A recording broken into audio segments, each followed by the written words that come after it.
Hey guys, for all of you who don't know me, my name is Veer Gidwani. I'm a manifestation coach and I help people understand how they can reprogram the subconscious mind and understand the science behind manifestation that then inevitably manifests their dream reality. Now, in this video, I want to be talking about this very simple concept. Everything happens for a reason.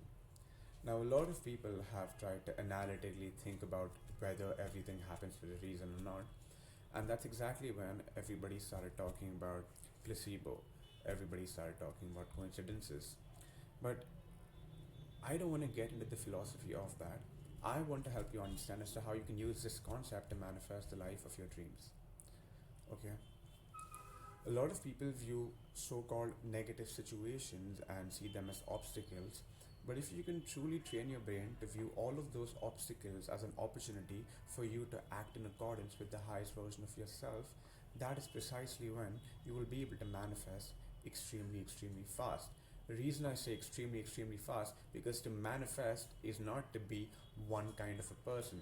To manifest is to consistently show up in the identity that you want to inevitably feel comfortable in, and the moment you start is the moment you start manifesting as well. It's just that all of us, we have an electromagnetic field of attraction around us. Think of it as a magnet around us. Okay, now this magnet expands more and more depending on how we are feeling throughout the day. So currently, if you have something that is bothering you in your life, it might be a breakup, it might be financial problems, it might be problems at home, it could be anything. Because you've been so succumbed to that low vibrational state, for you to be in any other state feels unsafe. Not because your brain and body don't want you to be happy. It is simply because when your brain and body have been accustomed to a certain vibrational state, that's exactly when your emotional baseline was set. Your emotional baseline, think of it as, take it mathematically, think of it as an approximate of how you feel throughout the day. So if you felt really bad at 2 p.m. and you had a breakdown, or just, you were pissed off, that could be your lowest of the day. But then at 9 p.m. you met your friends and you had a really good time, and it was over here. So your baseline is basically take a week, understand your highs and your lows, and that's basically it. There was no need for me to get too technical, but when you can understand the importance of your emotional baseline, you'll understand that the emotional baseline is simply consistent repetition of embodiment of a certain identity type by understanding what those identity types are built up of. So let me break that down for you. Your identity is nothing but a collection of beliefs. You've gone through some kind of experience in your life which has led you to have an emotional response, and because that emotional response in your body felt so real, your brain created a sort of neural connection in relation to that situation. So now if somebody mentions that situation, it is the same set of neural networks in your brain which get activated. But if you want to reframe that belief, you have to recognize the next time that situation has been called out, and you have to recognize how you automatically started thinking in one direction the moment that situation was called out, because that's your dominant neural network. And when you recognize that and consciously choose to respond in any other way, in a way in which you want your belief to be formed like, that is precisely when you can reprogram your subconscious mind through identity work. And only when you can do this on the consistent basis, that's exactly when you will have confidence in the formation of these new neural networks. So if you have had a really bad time in dealing with, let me think of something interesting, or I'll just keep it simple. Let's say your friend's parents, for some reason, they don't like you, okay? Now, if that is something which you experienced in your childhood with one of your best friends at a very extreme level because you guys caught doing something stupid, you will face a similar kind of difficulty in making friends with your new friend's parents as well, simply because your brain has associated friends' parents and a friendship as a threat. But if you want to change the way you perceive your relationship with your friend's parents, you have to first catch yourself thinking in those automatic ways. But a lot of people feel like when they catch themselves, they've done something negative. You've not done anything negative. The only reason why you're feeling negative at that exact moment is because you don't like that it is an automatic habit. But the problem is people dwell from that situation. The moment they catch it, they dwell and they're like, why am I doing this? No. If you can figure it out with awareness without emotionally indulging in it, right? There are levels to that as well. So the first time you might catch yourself, you will emotionally indulge in it at 70% or maybe 100%. Then the next time 70%, then the next time 50%. But by the time people reach 50%, they start to feel like, well, I'm always going to be like this, so I'll not change. Not realizing that in every new situation that is happening, your emotional reaction to that situation is reducing because your brain has accepted it as normal, right? So if you can make a conscious effort to have a lesser and lesser emotional reaction to it, that's exactly when you will be able to detach from the situation. And when you can detach from the situation by reducing your attention on it, that is precisely when your new identity can be formed. But if you're trying to form a new identity while your old identity is something that you're entertaining, that is exactly when you are giving completely mixed signals to your body, to your nervous system, and as a byproduct of that, that affects your electromagnetic field of attraction, and then the universe has to respond to that. Which is why sometimes things go well, then things go bad. Then things go well, and then they go well, and then they go really bad. And when they go really bad, you're like, oh my god, I'm doing something wrong. And that's exactly what I'm telling you. The more and more you give half-hearted efforts to who you really want to be, the longer your manifestation is going to take. Because I know, because of what social media is like today, when you're in that half-hearted journey where you're doing things but not entirely doing things, you're probably scrolling and you see a reel which talks about manifest your desire by doing this one guided meditation, and then you go through the comment section of that and everybody's like, oh my god, this really worked for me, it was really crazy, and you're like, this could happen for me. And then you do that, and the night you do that, you're excited, but the next morning you don't see any difference, and that makes you even more pissed off. And the more you do these things, the more pissed off you're going to get. And then being pissed off, which in simple words is anger, will be your new emotional baseline. And when that becomes your baseline, it becomes even more difficult to give your half-hearted effort also, which is why half-hearted efforts cannot work. In the initial stages, your willpower will be utilized. But I don't like to call it willpower because by biology, willpower is a limited neurological resource. But I believe that there is no end to willpower if you always have a purpose for why you're doing it. So if you want a certain kind of a lifestyle, okay, if you want to be a swimmer, then don't you feel like if 99% of humanity are not swimmers and they eat bullshit food post 8 p.m. at night, then if this person actually wants to become a swimmer, by simple mathematics must understand that I cannot live like the 99%. I must live like the 1%. And only if the dream of this person who wants to become a swimmer is real, will he be able to do that. Because that means he has seen himself as the swimmer before he even became a swimmer. And that gives him the confidence that he can do this. But if there is somebody who wants to be a swimmer, and then the moment it gets 9 p.m., starts wondering, I'm hungry, what can I do? And then orders some shit food, and then eats that, what do you feel like that person is going to feel like? He's going to feel like shit, because that's what he's eaten. He didn't give into the thought that his big vision was to become a swimmer, which means he innately does not want to be a swimmer, which is why the intention that you have behind your manifestation is what matters. If you're not clear about the intention that you have for manifesting that specific desire, then for you to embody that state at all times is not going to be exciting. It's not going to feel normal. Because even if you get that thing by chance, to sustain that anyways, you're going to have to live like that. But if you're not even doing that to get to the desire, then what's even the point of having that desire? Because if you're, I forgot the word, what you say, I can't recall. But if you're having that desire because of a fantasy that you have, or by fantasy that you have, you might have seen some famous figure online who's doing that, or you might have seen one of your relative have an amazing business, or you might have seen anything for anybody else that is going very well, and you want that. So you're fantasizing about it, but you're not taking action. So I'm telling you to stop fantasizing, because it is your fantasy which is causing you disappointment. And if you get rid of the fantasy, it is still easier for you to go on with your life, not feel constant resistance in your life. And that state in itself, when you hold on to for as long as you want and feel normal in that and make that your emotional baseline without the resistance this time will manifest you a better life, right? So get rid of the fantasies if you anyways want to move forward. And for you to get rid of the fantasy in the easiest way to also manifest is to get on with the journey, because the journey is very different from the fantasy. The fantasy gives you a quick dopamine hit, but the journey gives you dopamine only after you complete what you know you're supposed to do for the day. So a successful boxer will only feel happy if he's gotten up at 6 a.m., done his workouts, eaten the correct meal, and whatever it is that they do, and then sleep, right? That will make him feel fulfilled. That's exactly when he will get his dopamine. But your fantasies and your constant visualizations and your scripting in your notebook, what is that doing to you? That is literally making you fantasize about it more and more. And that dopamine that you're getting through that is numbing you from actually doing something with your life.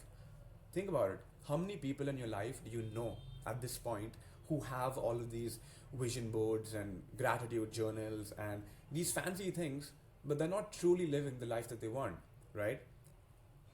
If they are not living the life that they want, then what's the guarantee? Okay, I think I need water. Yeah. If they are not living the life that they want, then what do you feel like is your core motive of doing the same things that they are doing? Number one, I'm just guessing for you over here, but you can correct me if I'm wrong. It's trending, It's fun to make a vision board. It's trending to have a gratitude journal. It's, bold to have an affirmation list that you follow.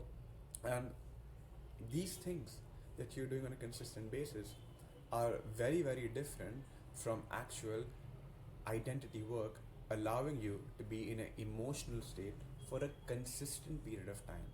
The reason why I say consistent period of time is because your emotional baseline results you in feeling a certain way at such a great level because of your past experiences, that little gratitude time that you have in the morning is not going to be enough to overpower the range of this entire day, right? So gratitude, in my opinion, is very, very important. And I'm not trying to say anything bad about that because I understand the importance of it. But if you truly understand the importance of it, let me give you perspective, because this alone, gratitude alone, can do wonders for you. Gratitude is, in simple words, is saying thanks for something that you've received. But because your brain has a lymphatic system, it does not know the difference between what is real and what is imaginary. So even if you're saying thank you for the same thing that you've been using for the last 10 years in your life, your brain doesn't understand. What does your brain think? Okay, this person has once again received something, right? And because you've given your attention to that thought, your brain, which has neural networks, has expanded on that neural network, making that belief feel more strengthened. Why does the belief get more strengthened? Because the belief is nothing but a thought that you have reinforced in your mind again and again and again and again. So the more and more you reinforce that thought, the stronger the belief becomes. And why does it reinforce more? Because you're simply giving your attention to that. And think of this neural network in a fun way. Think of it as like the wider it is, the more blessings can come in your life. And it gets wider depending on your attention on it. So your gratitude journal in the morning, it's cute, but if that's the only amount of time you're being grateful for throughout your day, then what are you doing? You have the opportunity to be grateful at every waking moment. And I'm not just saying that as, like how everybody says it. I'm saying it because there is more of an incentive to it. Number one, you're going to get more things out of your life. Number two, you're going to feel like a great person. Number three, your body secretes a hormone called immunoglobulin, which is a natural flu shot for your body. And when this is secreted, it's like a natural fertilizer for your brain. In that state, you cannot help but think in a constant state of gratitude if you just do this for 4 days. And from there onwards, you will start to see as to how more and more things that you want, are coming into your life. Now, why is it the things that you want? Because your energy is unconditional. Whether you're feeling gratitude for this t-shirt, gratitude for this video, gratitude for your mother, for anything, you're only improving and increasing the neural network that is associated with receiving. And all of the things that are dominant in your subconscious mind, which you want but not giving attention to, and simply choosing to be in a receiver state, the more and more those things are going to come into your life. And if you want to guarantee that, why not be in a state of gratitude as you are doing what you want to do in your life? Even if you've not achieved that status yet, even if you've not achieved that thing yet, to be grateful and to do the thing that you anyways want to live like in the present moment without being applauded for some time until you get it. And you don't go to get it. You start doing it, then doing that becomes automatic, and naturally you will emit a vibration where corporate components from the universe will come into your life in mysterious ways, but only when you have worked on yourself to the point where you have complete awareness, complete realization, like the main character of your life, as to why this is happening, why that is happening, instead of just being lost in your thought or lost in anything. That's exactly when you will start to feel like the conscious creator of your reality. Now, I want to address the part about getting lost in anything, because I feel like it has never been more easier to succeed, because it has never been more easier to be distracted. When you wake up in the morning, the first urge is to check your phone. And if you're somebody who's saying, no, it's not my first urge, it's probably because you have worked on that. You've consciously understood that doing that was a problem, and then you worked on that. Similarly, for others who have not worked on that, or have worked on that but then fallen back into their old patterns, you have to realize that you are getting distracted in ways that you cannot even imagine. Okay, so when you're listening to certain kind of music, and the music is repeating words that put you in a state of anger, lust, resentment, or anything, that is programming. The television shows that you're watching, which are showcasing you a certain kind of reality, are subconsciously influencing your beliefs. And you may have heard this before, but you gotta really understand it. Like, these things you're repeatedly seeing, you're repeatedly hearing at every meal, every night when you watch that movie, and it's programming you in a certain way. So I'm not saying don't do all of that. I myself do all of it, and it's fun, but you must have the awareness that this is just for fun. This is not for the society to have power, or the media to have power to program you in a certain way, because this is a real life problem. A lot of people are unaware of it, but if you heard it over here first, let this be the only place that you need to hear it to believe it.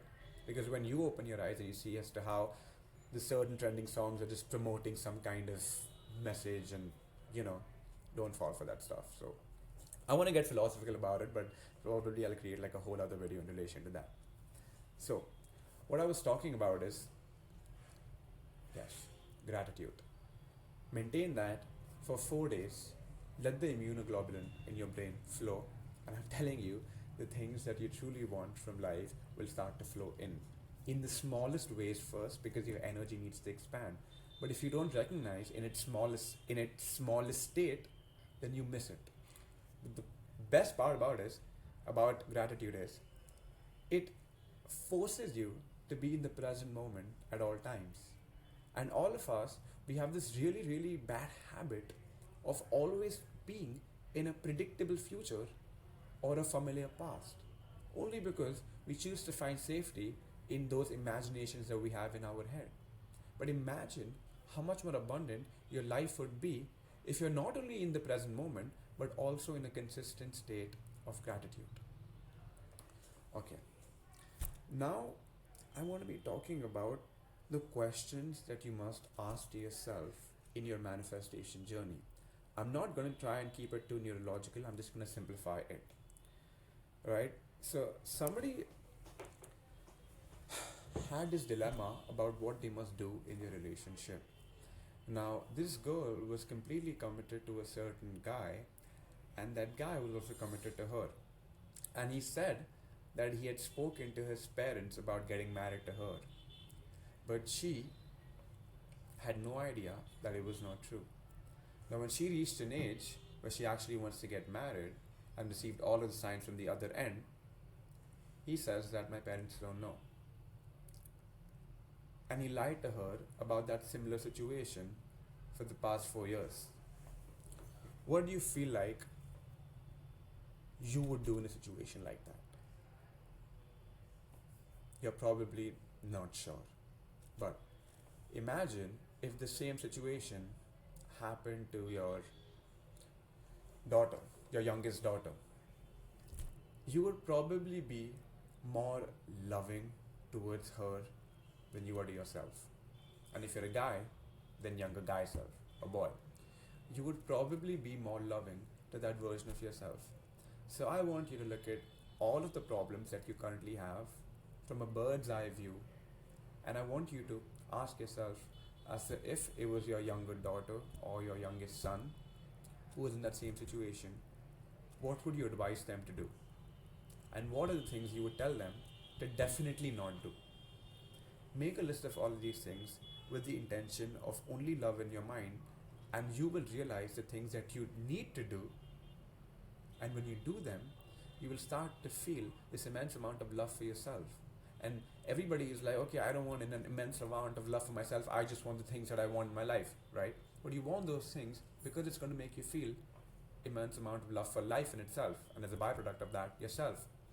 So if you just skip all of the difficult part and choose to feel this immense amount of love for yourself in the simplest possible ways, by giving yourself the experiences which you've always wanted, what your soul craves for, but you're not doing it, right? To allow yourself to be more of who you actually want to be in this limited time on earth that you have. Because the more and more you waste that, the lesser and lesser you are utilizing the potential that you truly have to be more of who you are.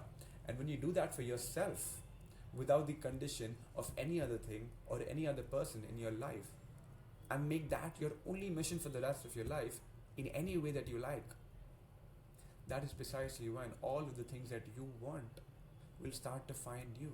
Because you're skipping the difficult part. You're simply focusing on loving yourself at every single step. So if you've attempted to do something for taking off in your career, but then you failed, now how do you choose to respond to that with yourself?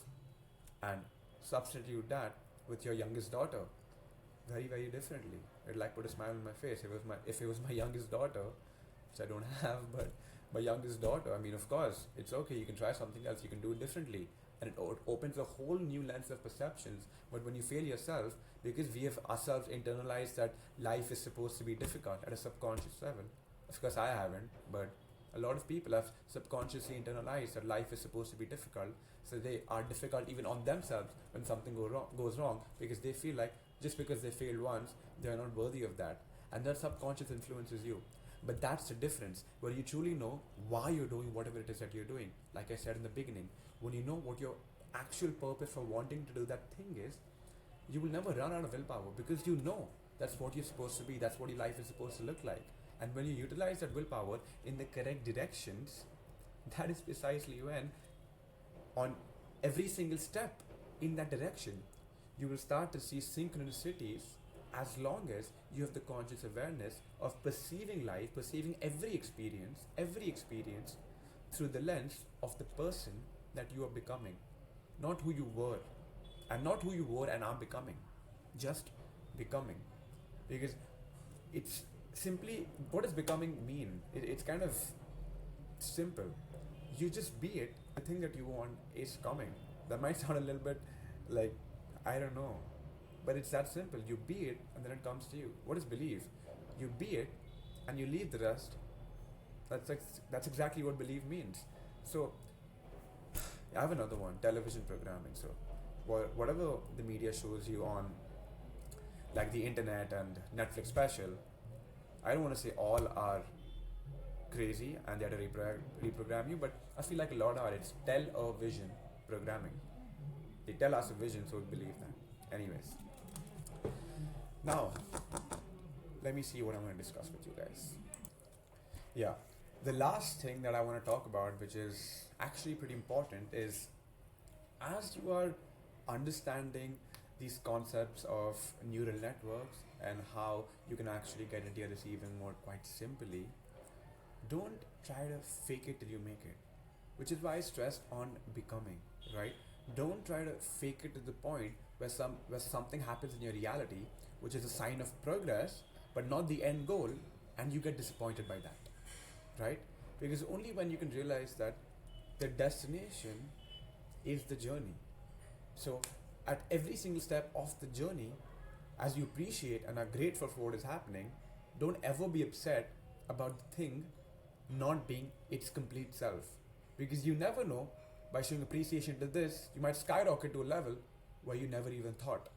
This could be in relation to even relationships, as simple as, when I said nothing is coincidental, as simple as you are in your building and you meet, my brain is really weird, but you meet your watchman's wife, right?